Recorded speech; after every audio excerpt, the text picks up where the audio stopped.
Hello and welcome friend in this new video.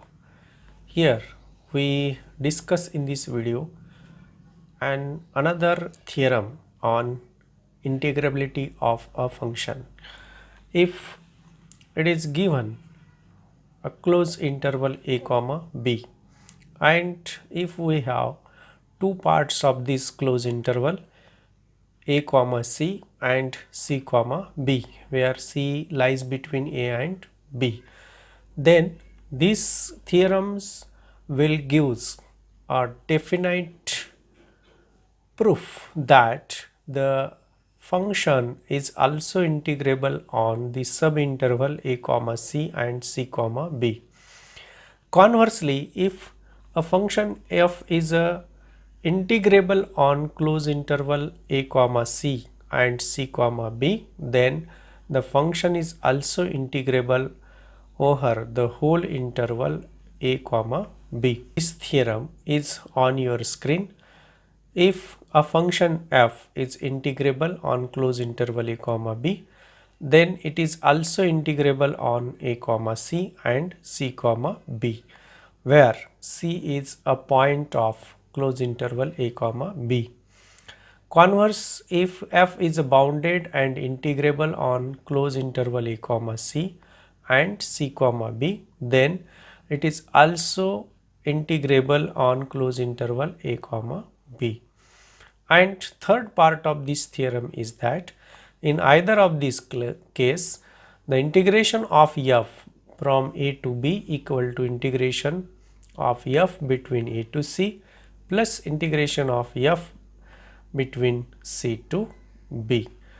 So let us prove this. First we consider f is integrable on, consider that function is integrable, f is a Riemann integrable over closed interval a comma b with partition p of closed interval a comma b. P is any partition for which the function is integrable. Okay, now let us take, let p star be a refinement of p having one point more than p, that is p union c. Then clearly this interval is divided into two parts. We can divide this interval p star into two parts and let p1 comma p2 be the partition of close interval a comma c and close interval c comma b. Then you can see that this p star is nothing but p1 union p2. Okay, and p star, what is p star? P star is a refinement of p. We have then LPF is less than equal to LP star F, but lower sum is always less than equal to upper sum is always less than equal to UPF. So this can be, we write this as UP star F minus LP star F is less than equal to UPF minus LPF. So we have taken that the function is integrable, therefore for any epsilon greater than 0, this UPF minus LPF is less than epsilon, since function is integrable. And the condition of integrability, by using the condition of integrability, we know that the UPF minus LPF, upper sum minus lower sum, is less than epsilon. So let us put here greater value. So it gives me up star f minus lp star f is less than epsilon. So what is meaning of this? It means that the function is integrable for over the partition p star. But look at here, what is a p star? P star is this, p star equal to p1 union p2, and this gives us up star f equal to upf plus up1f plus up2f, and lp star f equal to lp1f plus lp2f. Addition of these two, upper sum of p1 plus upper sum of p2 equal to upper sum of p star. Okay, then let us subtract this. Subtracting the upper sum and lower sum of partition p1 and p2. Then up1f plus up2f minus lp1f minus lp2f. What is this? This is up star f minus lp star f, right? But up star f minus lp star f is less than epsilon. Now let us rearrange these terms. This gives me up1f minus lp1f in one bracket, and in another bracket we can write it as up2f minus lp2f. So this term is less than epsilon. Okay, that is, this is, if this is less than epsilon by 2 and this is less than epsilon by 2, if the whole term is sum of whole term is less than epsilon some number, then the first term is less than half of that term and second term is also less than half of this term. So this gives us up1f minus lp1f is less than epsilon by 2, and up2f minus here p1 minus lp2f is less than epsilon by 2. So this means that the function is integrable for p1 over p1 and p2, that is f is integrable on close interval a comma c and on close interval c comma b. So as the function is integrable over whole interval a comma b, it is integrable over close interval a comma c and close interval c comma b, where c is a point between a and b. Let us prove the converse part of this theorem. What is the converse part? It is given conversely function is integrable over the close interval a comma c and close interval c comma b. Okay, so conversely let us prove the second part and consider f is a Riemann integrable over a comma c and f is a Riemann integrable over close interval c comma b.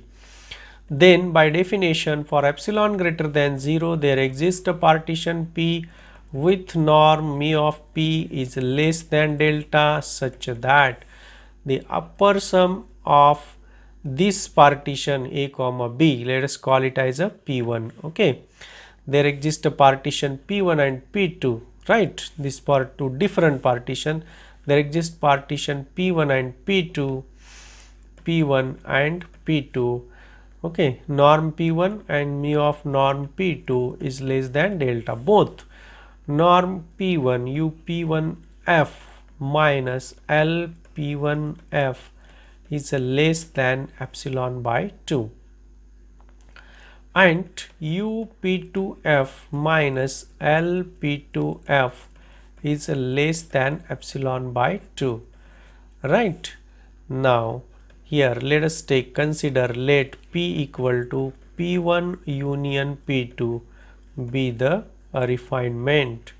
If this is an refinement, then we know that U P star F minus L P star U P star F equal to U P1 F plus U P2 F, and L P star F equal to L P star F L P1 F plus L P2 F, right? Now then UP star F minus LP star F equal to this UP1F plus UP2F minus LP1F minus LP2F, but this is less than epsilon by 2 plus epsilon by 2 equal to epsilon, and hence the function is integrable over the closed interval a comma b. Third condition, we know that friend, for any function the infimum, if we take two functions s and here, if we have for any two function, let us consider s and t are two functions, then if we take sum of this as a w s plus t, then infimum of this w is greater than equal to infimum of s plus infimum of t. Remember this is important to prove the next theorem. But then we know that this u p star f equal to what is a u p1 f plus u p2 f. Okay, what is a p? P star is a refinement of p1 union p2. What is p1? P1 is a partition of closed interval a comma c. What is p2? P2 is partition of closed interval c comma b. Then infimum of this, if we take then infimum of this u p star f, infimum of u p star f by this condition is greater than equal to infimum of u p1 f plus infimum of u p2 f. Okay, but what is the infimum? Infimum means upper integral of f over the closed interval a comma b is greater than equal to upper integral over the function or a to c plus upper integral or c to b, right? But f is integrable over closed interval a comma b, f is integrable over closed interval a comma c, f is integrable over closed interval c comma b. Then this gives us, we have then function is integrable.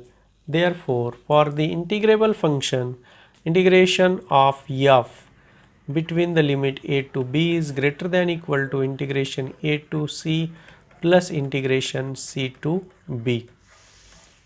Okay, now replace f by minus f. If we replace, we have integration a to b minus f is greater than equal to integration a to c minus f plus integration c to b minus f.